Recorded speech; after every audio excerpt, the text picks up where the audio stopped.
Hi hello viewers, welcome to ఆకాశం Andhra news. అల్లకొల్లలంగా ఉందంట సముద్రం.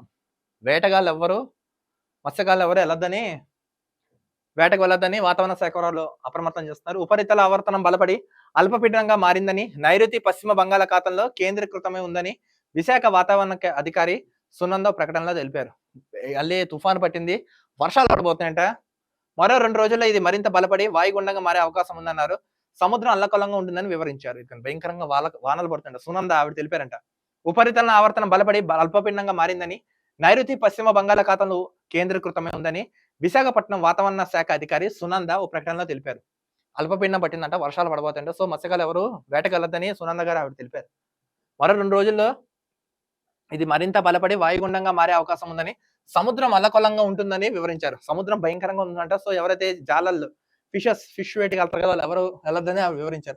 ఒడిశా, పశ్చిమ బెంగాల్లో గాలుల తీవ్రత ఎక్కువే ఉందని, ఈ సమయంలో మత్స్యకారులు సముద్రంలో వేటకెళ్లొద్దని సూచించారు. వేటకి ఎవరు వెళ్ళొద్దని సూచించారు, జాగ్రత్తగా ఉండండి. వాయుగుండం ప్రభావం ఏపీపై అంతగా ప్రభావం ఉండదని పేర్కొన్నారు. 1-2 చోట్ల తేలికపాటి వర్షాలు పడే అవకాశం ఉన్నట్టు స్పష్టం చేశారు. సో ఏపీలో తుఫాను పట్టుకుందంట, సముద్రం అల్లకల్లంగా ఉంటుందంట. మత్స్యకారులు ఎవరు వేటకి వెళ్ళొద్దు అంటున్నారు. సుమారు గంటకి 30-50 కిలోమీటర్ల వేగంతో గాలులు వేస్తాయంటూ కొన్ని చోట్ల ఉరుములు మెరుపులతో కూడిన భయంకరమైన వర్షం కురుస్తుందంట. సో ఎవరైతే వేటకి వెళ్తున్నారో తస్మాత్ జాగ్రత్త, ఎవరు వెళ్ళొద్దని.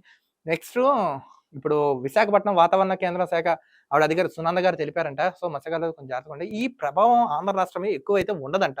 సో ఎవరు అధైర్యపడొద్దని ఆవిడ కీలకంగా ఒక ప్రకటన చేశారు. చూద్దాం, ఇప్పుడు జగన్మోహన్ రెడ్డి ఏపీ విడిచి వెళ్ళిపోయినప్పటి నుంచి భయంకరంగా వర్షాలు కురుస్తున్నాయంట. ఈ మహానుభావుడు ఎప్పుడు వెళ్ళాడో, ఎక్కడ వెళ్ళాడో, ఏం చేశాడో ఏం తెలియదు కానీ మొత్తానికంటే భయంకరంగా వర్షాలు అయితే కురుస్తున్నాయంట ఆంధ్ర రాష్ట్రంలో. మత్స్యకారులారా కొంచెం తస్మాత్ జాగ్రత్త. చూద్దాం, మరో వీడియోతో కలుద్దాం. అంతవరకు చూస్తున్నాండి ఆకాశం Andhra news. This is Dilip signing off.